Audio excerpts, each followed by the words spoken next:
Hi everyone, this is part 2 of the video about formal commands.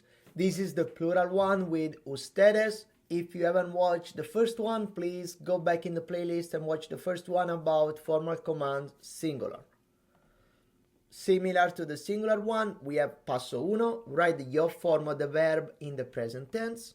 We have el verbo, for example, disfrutar, to enjoy, yo disfruto.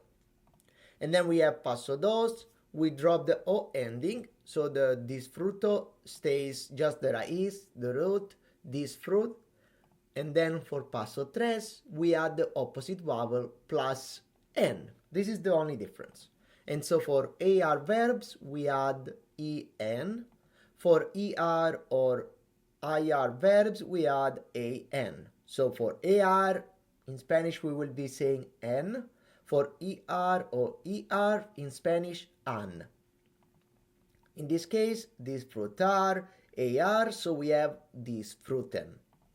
And same as the singular one, to form a negative formal command, we just put no in front of the conjugated command. No other changes. Let's look at some examples. Decoren sus casas con luces y adornos brillantes. Decorate your house with bright lights and ornaments. No envuelvan los regalos antes de la cena. Don't wrap the gifts before dinner.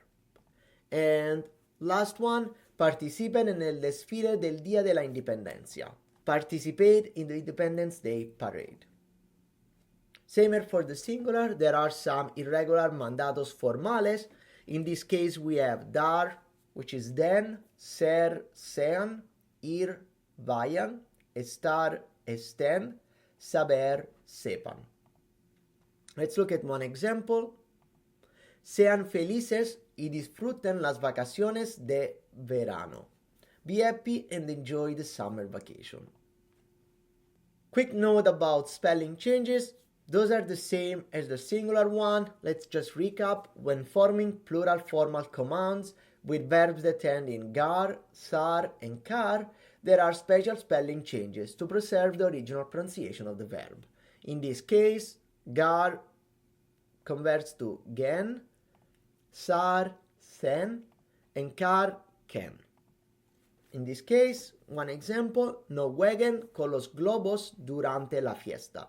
Don't play with the balloons during the party.